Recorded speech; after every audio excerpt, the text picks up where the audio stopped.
Cricket প্রেমীদের জন্য আসছে দারুণ খবর। আবারও মুখোমুখি হতে যাচ্ছে চিরপ্রতিদ্বন্দ্বী বাংলাদেশ এবং পাকিস্তান। 11 মার্চ থেকে শুরু হচ্ছে টানা 3 ম্যাচের ওয়ানডে সিরিজ। চলুন দেখে নেই ম্যাচের সময়সূচি ও ভেন্যু। তার আগে প্লিজ ভাই একটা ফলো দিয়ে দিন। সূচি অনুযায়ী প্রথম ম্যাচ অনুষ্ঠিত হবে 11 মার্চ বাংলাদেশ সময় দুপুর 2টা 30 মিনিটে। এরপর দ্বিতীয় ম্যাচ 13ই মার্চ এবং সিরিজের শেষ ও তৃতীয় ম্যাচ 15ই মার্চ।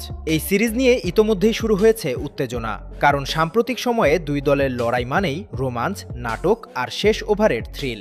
বাংলাদেশের ভক্তরা আশা করছেন এই সিরিজেই পাকিস্তানকে হারিয়ে বড় বার্তা দেবে টাইগাররা। অন্যদিকে পাকিস্তানও ছাড় দিতে রাজি নয়, তাই 3 ম্যাচের এই সিরিজ যেন ছোট একটা যুদ্ধ, যেখানে প্রতিটি ম্যাচই হতে পারে ফাইনালের মতো। এখন প্রশ্ন আপনার কাছে, এই সিরিজে কে জিতবে, বাংলাদেশ নাকি পাকিস্তান? আপনার মতামত কমেন্টে লিখে জানান। আর এমন সব ক্রিকেটের গরম খবর পেতে এখনই চ্যানেলটি ফলো করে পাশে থাকুন।